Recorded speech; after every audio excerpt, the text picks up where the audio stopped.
a few minutes late. I decided to take a quick restroom break. That's okay. All of a sudden I went, oh no, it's time. I have 1 minute. So I quickly ran. Oh, you look lovely. Oh, thanks. Put on some lip stuff and yeah, a little pink always helps. Yeah. When in doubt, go for pink. Here, let me plug in these headphones. Okay. I just ran upstairs here with my computer. Okay. So any fancy lunches today? Are you there? Can you hear me? Yeah. Now okay. No, I just said any fancy lunches today. You're thinking about that place, aren't you? Actually, no. I was running around doing errands and I met some people in town. Thursday is kind of the big day when the gringos all are out and about doing their shopping because we have 2 organic street markets going on. And, let's see what else happens on Thursdays. I don't know. It's just like everybody's out and about. So I went out to do grocery shopping. And I still love how you call yourself a gringo. Well, it's not a pejorative here. Yeah. There are no pejoratives. You know what's really amazing to me? Ecuadorians are so inclusive of everyone. And everyone is either black or brown or gringo. Yeah. I mean, it's just, it's like, oh, you know the black lady whose name is, the brown lady whose name is, do you know the gringo lady whose name is? Yeah. It's pejorative. It's just a descriptive. I love that. I love that. There are people here in Ecuador from all over the world. Yeah. And a lot of them have been here a long, long time. There was a huge group of Italians that came to Ecuador after World War I. Oh, one. Okay. Yeah, World War I, like in the 1920s. And most of them came into the port at Guayaquil, and then they just spread throughout the country. I would say Ecuadorians probably like Italian food better than anything else. And me too. I can. So I'm staying with a friend right now who actually happens to be the head of our customer service department. And I flew down here this morning. She's in Florida, so I flew down for a little girls' weekend with her. But her family, came from Argentina.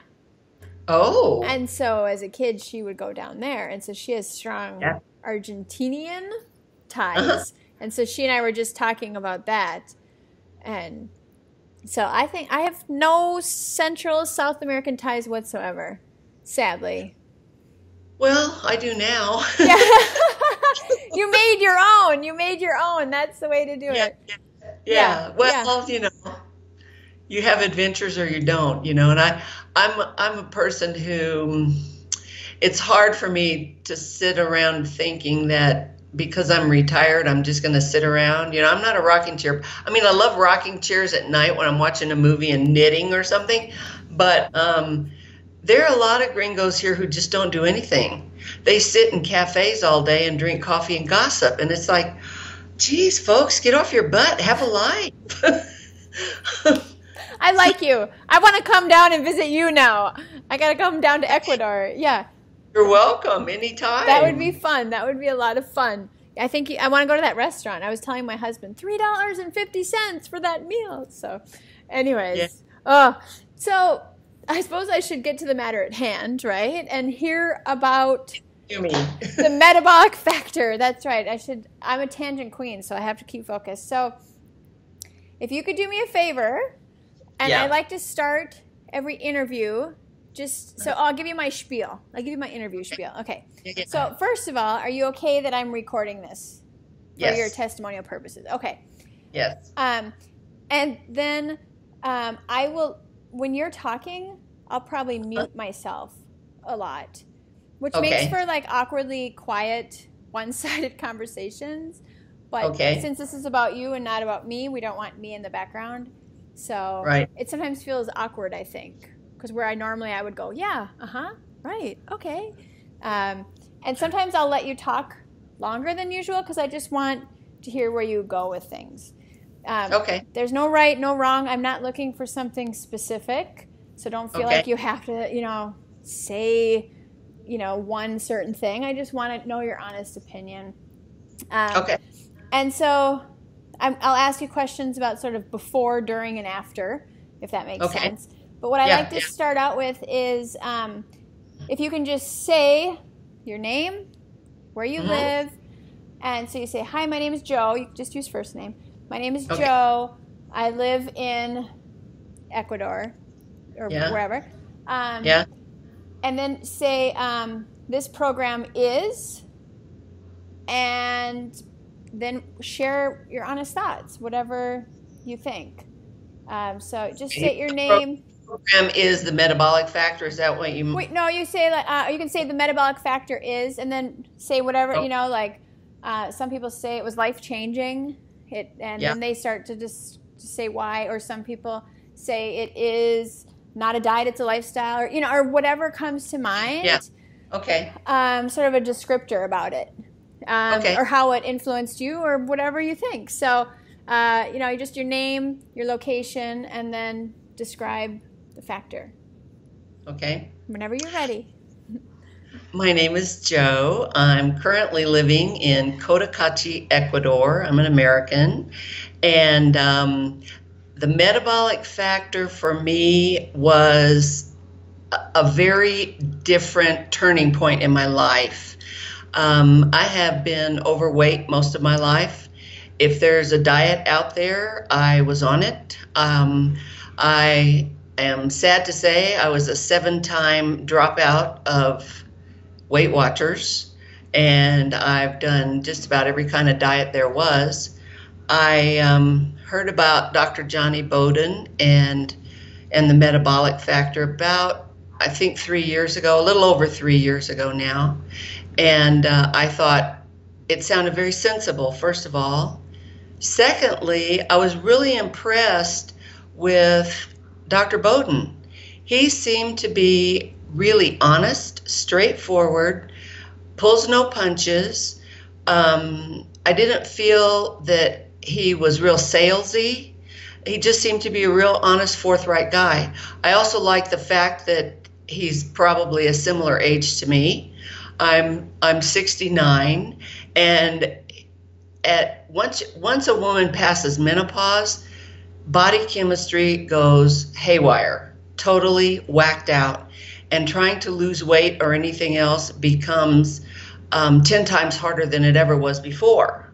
So I joined the Metabolic Factor group and program, and one of the things I love about it is Johnny has all the things set out with recipes and the food you can eat, the food you shouldn't eat, and I love the fact there was a cheat day every 4 days or so, because when I was just dying for a potato or something, I knew it was just around the corner.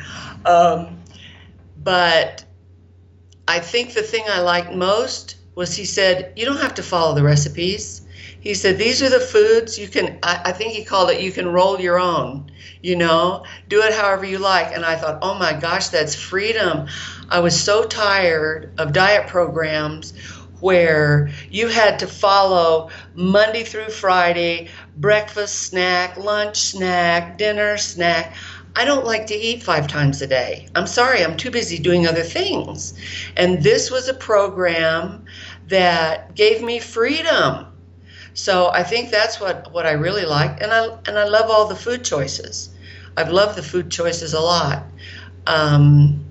So I guess that's why the Metabolic Factor was probably the first program I was ever on in 66, probably 50 some odd years that really worked.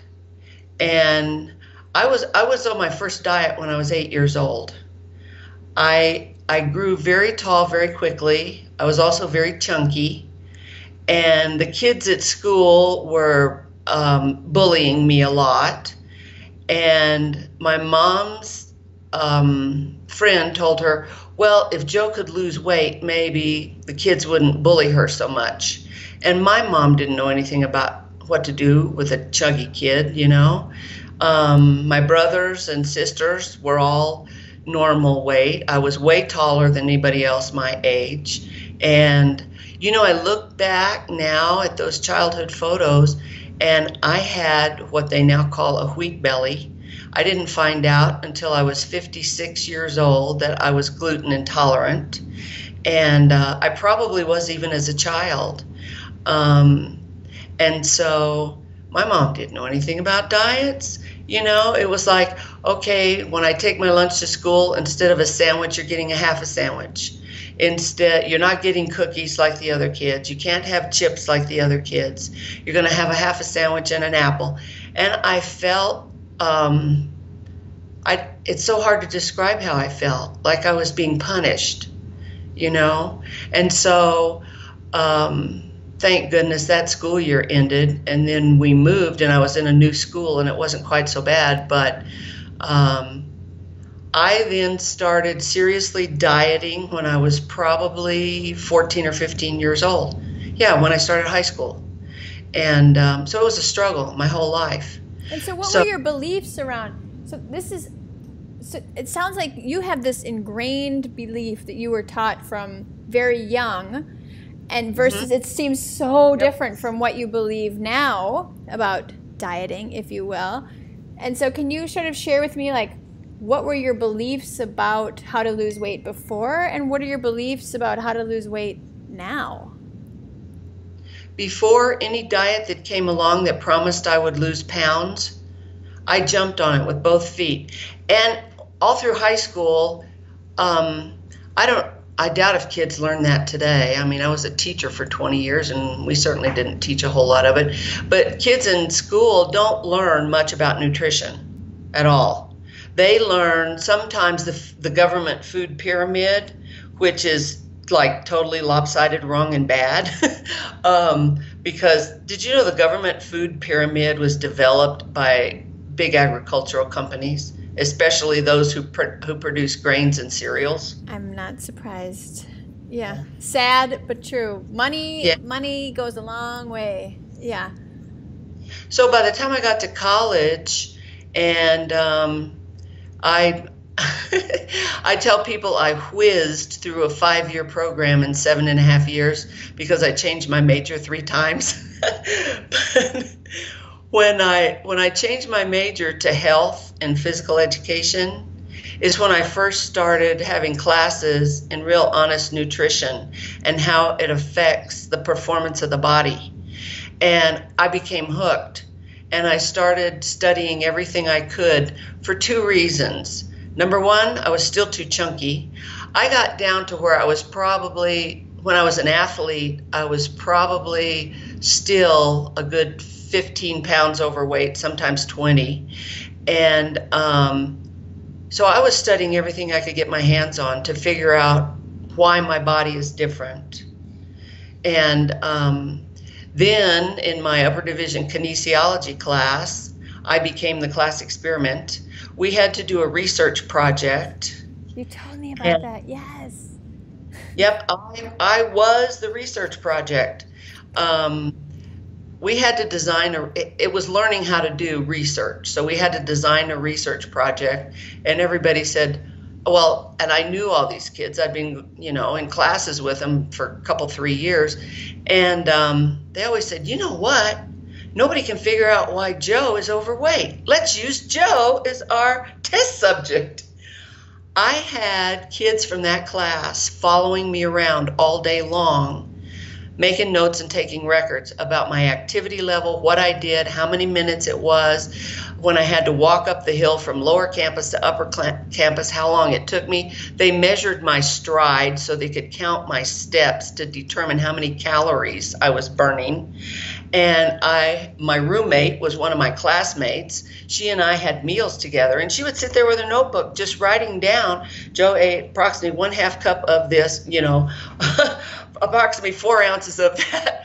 And I was the semester research project. And the end result was, at the end of this study, that at 20 years of age, at my absolute peak of health and fitness, my metabolic rate was about 25% below normal. And I'm sitting there, and honest to goodness, I thought, well, for crying out loud, no wonder I've had a problem my whole life. If I am at the peak of fitness right now, can you imagine what it would have been like when I was 12 or 14 years old, when I was in high school, you know, and the things I ate when I was a kid and in high school? We didn't have much of a junk food diet at all when I was growing up, because my mom and dad believed in fresh food. We always had a backyard vegetable garden, always. And so we didn't have a lot of junk food. My dad had a sweet tooth. We always had ice cream in the freezer at home, but we weren't allowed to have a lot of sweets. But I just think back, though, that on those times we did, when we go to the movies and eat buttered popcorn, you know, or in high school when I started working, you know, every high school kid, I think, should have a job. They don't much anymore, but I think they should. I worked fast food places, and you're on your feet for 4 or 5 hours, or on the weekend, even 8 or 9 hours, you're on your feet. But hey, Cokes are free. I got totally addicted to Coca-Cola when I was 15 years old, you know? So that was the big eye-opener at university when I found out. It sounds like, I think it's amazing that you struggled with weight and dieting for so long. And it must feel like kind of a relief now to just feel like you don't have to think about that anymore, I would think. You know, what's different, one of the things I loved about the metabolic factor from the get-go, I've always loved vegetables. I know that a lot of kids and a lot of people don't. I love all kinds of vegetables. And to be able to eat tons of different vegetables, I really didn't miss a lot of the starchy stuff, which I thought I would. I really didn't miss, it took me about, I would say less than a week to get over the sugar addiction, because I was addicted to sugar for sure. And so how did you feel at the end of your 22 days? Can you think back on sort of, you know, if you think about day 0 to day 22, you know, what was going through your mind at that point? Victory, because by the end of my 22 days, well, at the end of 30 days, I had lost 25 pounds. 25 pounds in the first 30 days. The first 30 days. So at 22, I don't remember what the 22 was, but that's hey, a lot. Yeah, I mean, it was just, that's why I say I was exhilarated. I thought, this is a total nifty way for me to be. It wasn't a diet. It wasn't, well, now I have to change, you know, everything about, I thought, what a neat way to live. 25 pounds in 30 days. And how many years has it been? Oh, it's really funny. It's been 3.5, maybe 3 years and 8 months.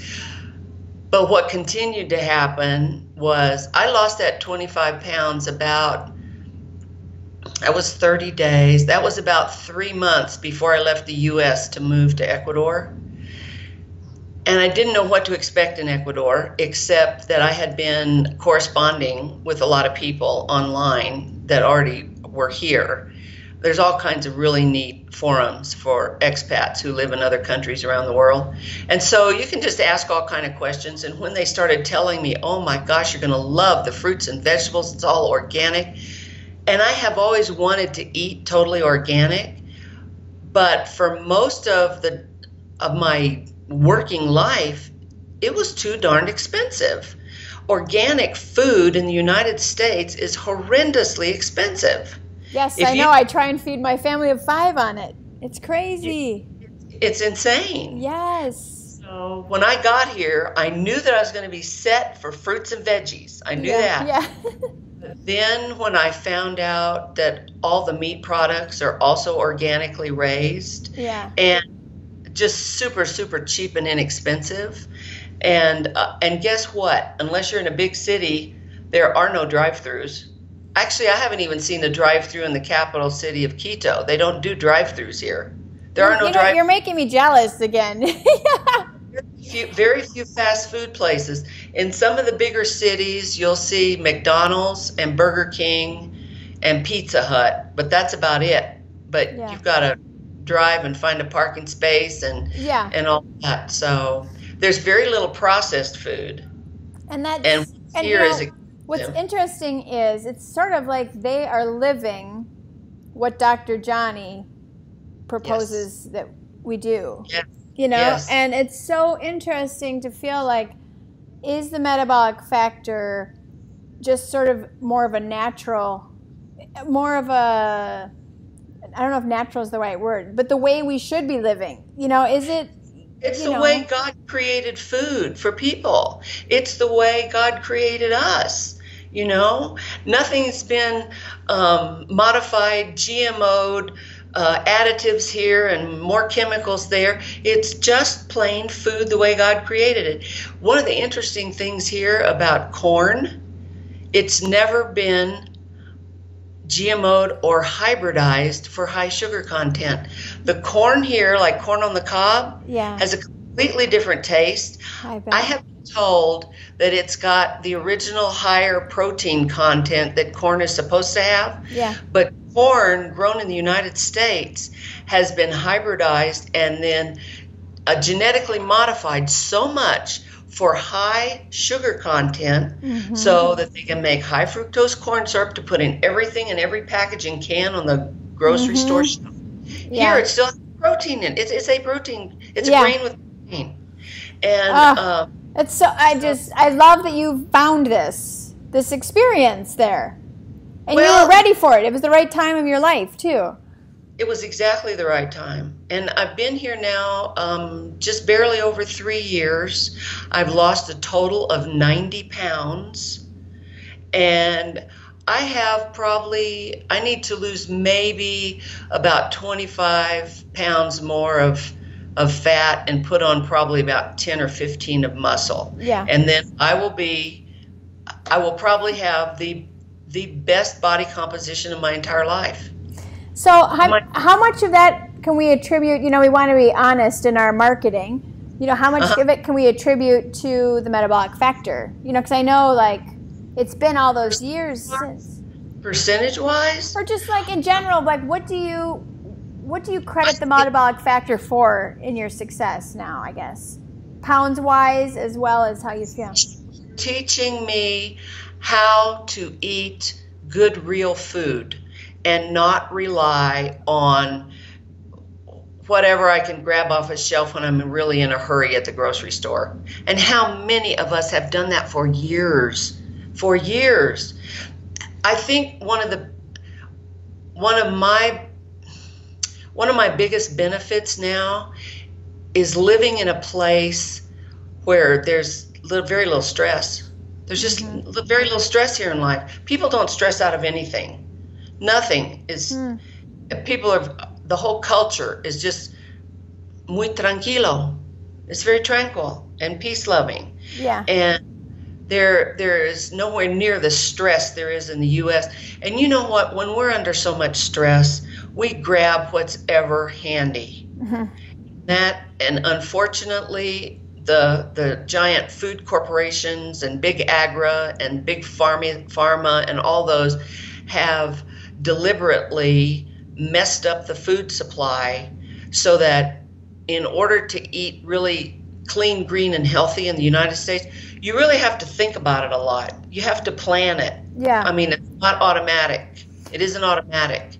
And so I think probably the biggest thing for me about metabolic factor is not only teaching me how to eat what I call clean and green, but also that it's not a rigid program.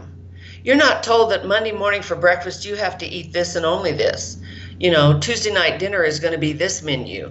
People who love to plan out menus and follow them, more power to you. I don't like kitchen activities. I'm sorry. I don't like kitchen activities. I don't like cooking. I don't like cleaning up after it. But what I have found with simple, plain ingredients, I can cook 2, maybe 3 times a week, portion it out, put it in the freezer, and I have beautiful, healthy meals. And so even though it's been more than 3.5 years since I started that metabolic factor program, the principles are still how I live, because it's not a diet. It's not a rigid diet plan. You learn how you're supposed to eat to make your body function right. And it does. And so what are the results of that then? And I know you've already, and I should have told you this at the beginning too. I'll probably ask you similar questions over and over again just to get different angles, and I know you've already said this. So what are the results of eating right? How much better do you feel now, or how do you feel now? My gosh, infinitely better health, infinitely better health. Between the food I eat and the occasional chiropractor visits I have, and I don't need doctors anymore. Before this program, when I was so heavy, shall I tell you what my weight was? Yeah, if you want. I'm sorry, it cut out for a minute. Can you say that again? You said what before this? What did you say? And then you can tell me the weight if you want to, if you're comfortable with that. At my highest weight, I was 278 pounds. Now, I'm 5'9", and I'm a pretty big girl, big boned and whatnot, but that's still way too much weight. I was on 2 cholesterol meds. I was on 3 high blood pressure meds. At one point, I was so stressed that I actually lost my voice, and I had to go to an ear, nose, and throat doctor, and he determined I lost my voice because I was so stressed. My body was just I was so tight and tied up, I totally lost my voice. And I was on the road to being a mess. My blood sugar never got too high, which I'm surprised because there's diabetes on my mom's side of the family. I have cousins who've lost their legs to diabetes because they won't change their diet. It's like, geez, girls. Yeah, I have 2 female cousins about my same age who lost both legs and are in wheelchairs, and they lost their legs in their 40s because they would not change what they were putting in their mouths. And I thought, I am not going to live that way. I'm not. And so, yeah, I was depressed. I had a really good doctor who told me she did not want me on depression meds because they had such bad side effects. And I was in therapy and counseling, and I don't have any meds anymore. I mean, I haven't had in a long time. No meds whatsoever. All my blood work is perfect. Even my thyroid, I had been hypothyroid since college, and no more thyroid meds. Your body will heal itself if you give it the right tools. Your body will heal you. I sleep through the night, which I was having terrible trouble not being able to sleep from stress mainly and from eating garbage. I really think when we eat garbage, it just messes up everything. It truly does. Absolutely. I mean, that's our fuel. Can you imagine shoving garbage in your car? How would that run? Yeah, it's like you put sugar in the gas tank and what happens? You're going to ruin your engine. And so I think metabolic factor, if taken seriously, will literally change your life. And, my wonderful doctor that I had in the U.S. when I was there was board certified in internal medicine and endocrinology. And she was pretty much a holistic physician. So she believed in a lot of different modalities and as few drugs as possible.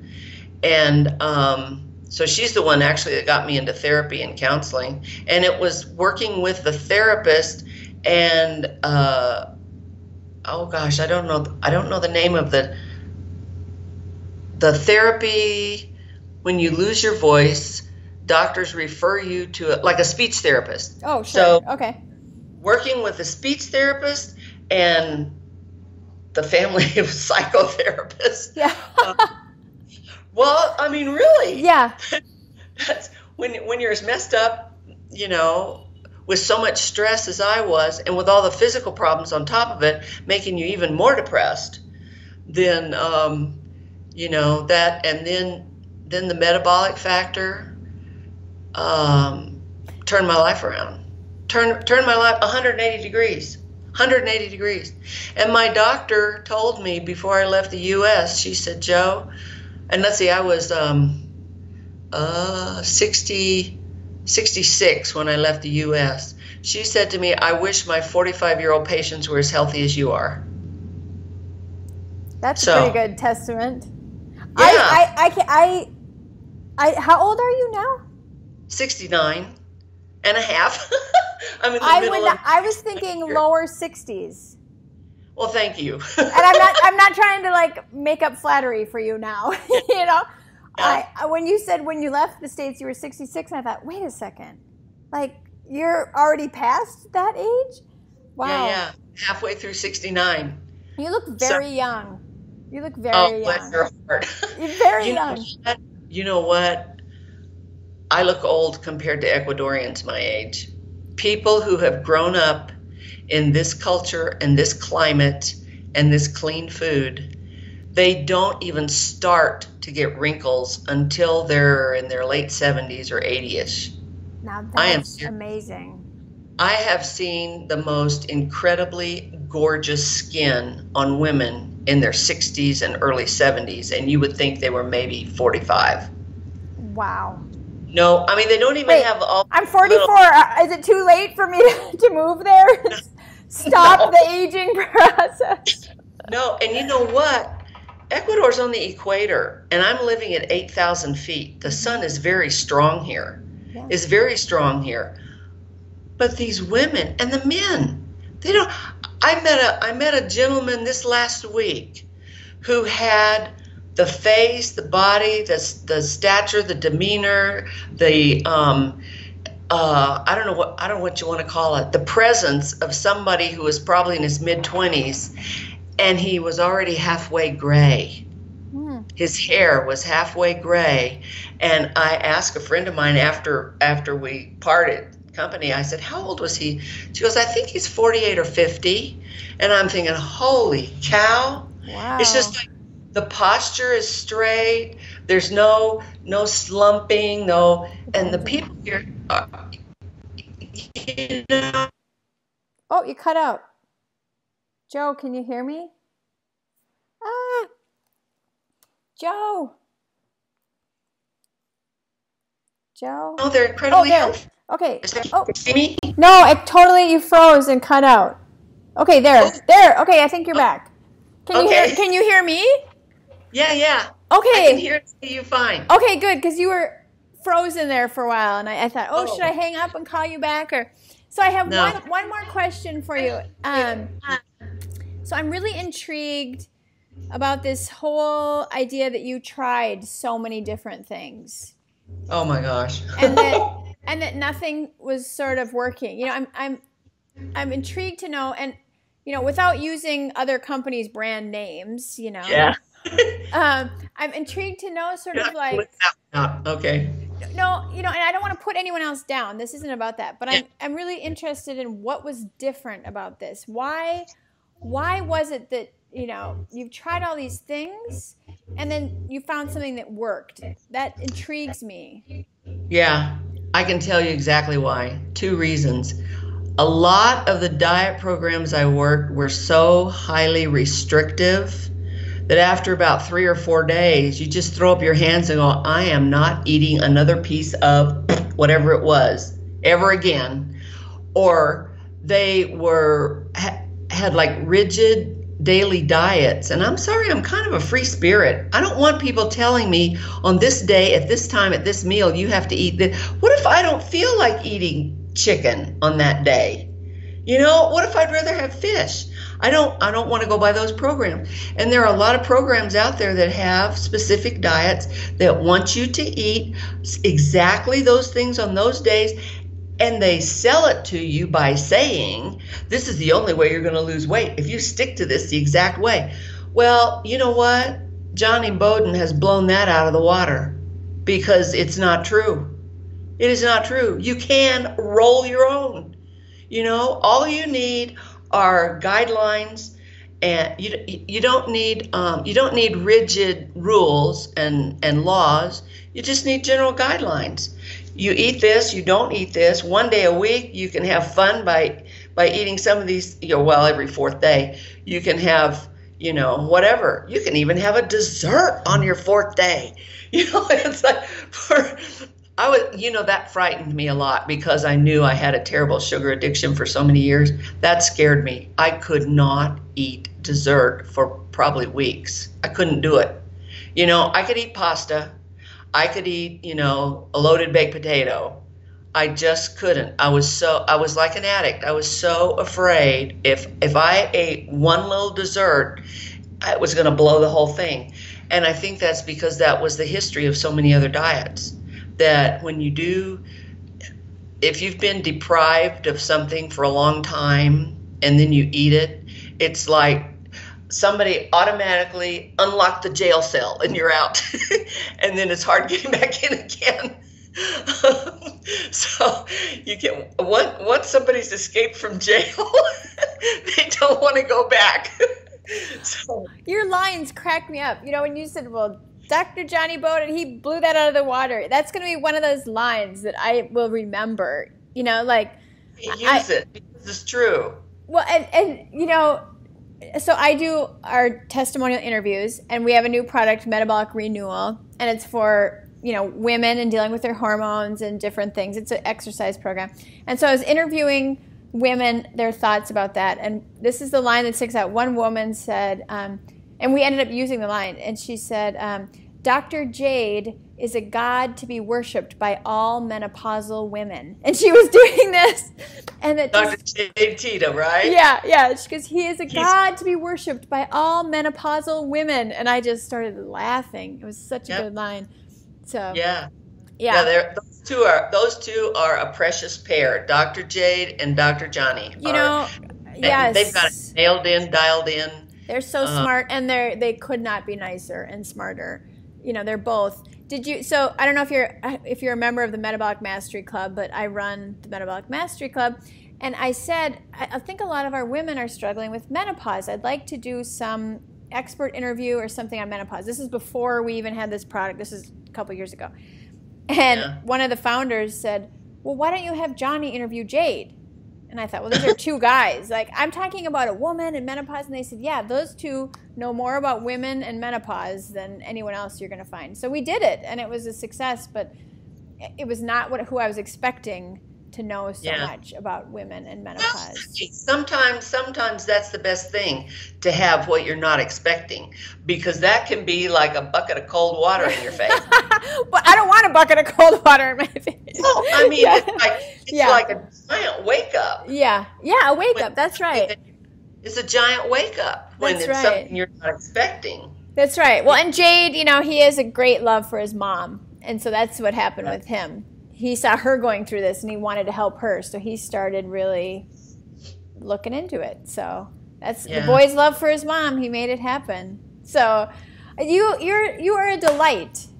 You are just a delight, and I've just enjoyed all of my correspondence with you, and I hope you keep in touch and send me emails and send me updates, and You know what? I thought of another good physical benefit. I had started having arthritis in my knees when I was in my late 40s. And a lot of that, and orthopedic surgeons told me a lot of that was because of athletics in my teens and 20s. You just wore out your knees. That's all that happens all the time. Well, I was still playing tennis, and about 3 times a week.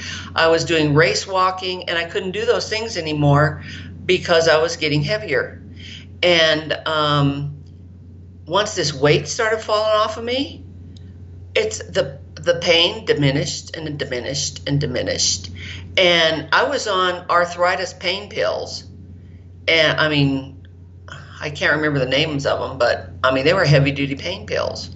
So that's one thing too. When this weight goes away, anybody who's got any kind of joint pain or anything like that, you're going to get rid of that. You don't have to be on that medication anymore because you're not carrying around all those pounds.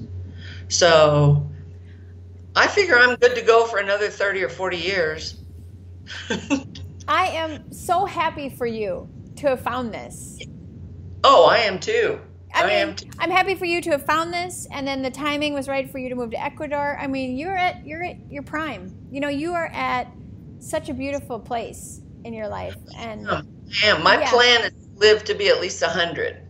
Well, you go. Both of my great grandmas were 100 when they died, and my grandmother just passed at 94.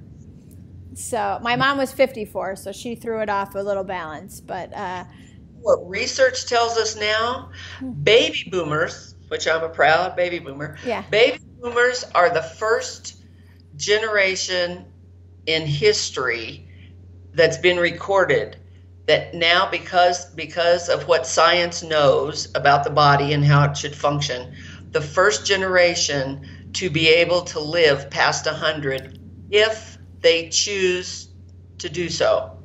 And you have to make a decision about what kind of life you want to have. I better start saving for retirement. If I'm going to live to 100, I got to start saving more money.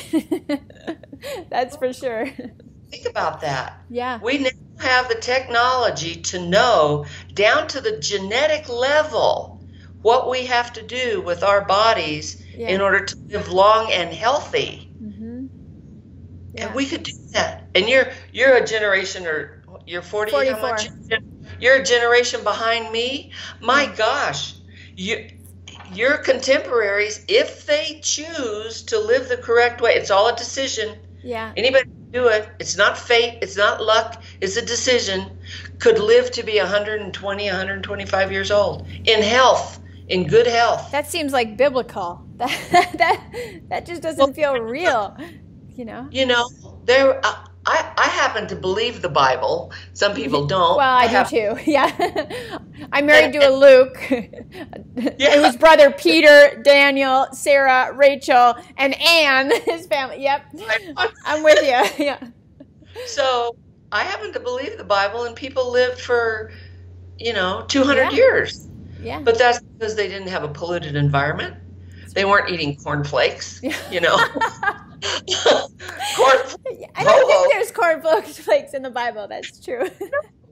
Really? I mean, you look at it. Yeah. They weren't scarfing down Ben and Jerry's, and eating. That's true. Cornflakes and what are those? Lucky Charms. Oh my God, those should be labeled. I have to say though, we let our children once a year on their birthday, they get to go pick out a sugar cereal. And then for themselves, they can devour their own box of sugar cereal, and they always want Lucky Charms. And in that week, it tastes really good. I have to admit, in that week. I found out when I was a kid, my dad was a research biochemist. Oh, interesting. And he worked for a while in the food industry. He worked for a company that produced the shortenings for Hostess bakeries. Okay. And I can remember when I was 7 and 8 years old, sitting at the breakfast table and my dad teaching me how to pronounce all the chemicals that were in the breakfast cereal. Oh, interesting. And telling me, well, this is what this one's for. This is a preservative. What's a preservative, Daddy? It makes it good in the box for a long time. And I say, why do we want to have cereal for a long time? And he goes, well, in our family, we don't. But that's what the food manufacturers want. They want it to be able to stay on the shelf. I was like second grade, I think. And so he worked in the food industry until he got really disgusted about when he found out exactly what he was asked to create, to put into food items. Wow. And he left the food. He was probably ahead of his time. I mean, you had the garden, you had all this stuff. I mean, that's really interesting. You have an interesting story. You have a very interesting story. I'm intrigued. And I think it's sad that you had to feel that way at 8 years old and go through all of this. But again, it's such a good place now. We all have turning points in our lives. Yes. There are always things in our lives, incidents, things that happen that I think are meant to show us a different way, And even at 8 years old, I didn't know what a diet was. I felt like I was being punished. My mom had no clue what was supposed to be a diet. She grew up in Oklahoma in the Depression, and she was American Indian. I mean, they were so poor that sometimes they had no food at all, you know. So to her, anything that's food is a good thing because she grew up in immense poverty, you know. And so a diet, what's a diet? You eat the food you have on your plate, you know. And some people are meant to be chubby and some are not, you know. And that was her experience. But what happened was, it's like a little thing in your brain that goes, okay, this fat is not really healthy here on my tummy. Even at 8 years old, you know, if somebody's saying that this is here because of what you're eating, there's a little thing in your head. It's going to be remembered. It's a little factoid that's floating around in there. And so I don't know. I think we have things in our lives that happen that are turning points that we're supposed to pay attention to. And that's another, I'm very a curious person. That's another thing I love talking with people about. And another time, I would love to hear your story too, but those forks in the road, you know, those turning points, I call them a fork in a road when you're at this point, and now when you're older, you can see them. Gosh, if I would have gone this way, it would have been this way, and if I would have gone this way. And not to look at as far as like wishing you would have, but just to see the fascination of life. Yep. Yeah. Yep. Very interesting. Yeah. Oh, this has been such a pleasure. I thank you for all your work in getting this set up. I know you said you like to learn, but still, and so do you? I logged on today. All the little menu bar at the top is on some strange language. It looks like it might be Eastern European or Slavic or something. I know it's a Romance language. I studied Romance. You've got Polish Skype. Yeah, I probably have something Polish or Romanian. Who knows? But, well, you made it work. Anyways, you answered. Yeah. I'll have to play with it and get it back to English. So do you think, could you possibly send me some photos to go along with your testimony? They like to have photos too. Did I already ask you for that? I found one photo that I have that's about, I think 2012 or 13. Can you see this? Oh, that's not you. That is, I can't see it now, but I saw it when you first held it. If you can move it, yeah. Like how? Like go straight up over your face, because I can see your face. There we go. Like that. That's amazing, Joe. I know. That's when I was my fattest. Right there. Can we use that? Are you okay if we use that? Yeah, I'll scan it and email it to you. Okay. This was a photo taken for our church directory. Yeah. I put off taking my picture until the pastor chased me and said, "You have to have your picture taken." I said, I can't. And he said, yeah. He said, "We all love you, your family, you know." Yeah. But so I'll scan that and email it to you. And do you have any more recent ones then you could send me too? No, but I suppose I could have a friend take a photo of me. That would be awesome. Yeah. I hate having my photo taken. I hate it. I'm the behind the camera girl, you know. Yeah, I'm with you on that one. Yeah, if you can, that would be awesome. Yeah. Okay. Yeah. Okay, I will. Because that's a real testament. And, you know, I think it's nice. I look at your face right now, and this happened with someone I was chatting with last night. He said, wow, it's kind of nice to see these photos again and just be reminded of where he was. He was having a moment of like, he's helping me and he's helping others change their lives. But he said in this moment, he said, this is helping me. He said, I'm just reminding myself of, and this guy was in Nairobi. Yeah, this guy I was talking to last night, he lives in Nairobi, or actually it was yesterday morning. And he just said, wow, this is good to see again. And I see you looking at that picture in a similar way. It's like how far I have come. Mm-hmm. That's another victory, you know? Yeah. Yeah. I like counting victories. Yeah. Hey, can you do me one thing? Can you show me that picture again so that I can see it? You have come a long ways. Yeah, I think so. Yeah. Awesome. I'm not done yet, but and I'm also not stressed and worried about it either, because I'm still losing weight bit by bit.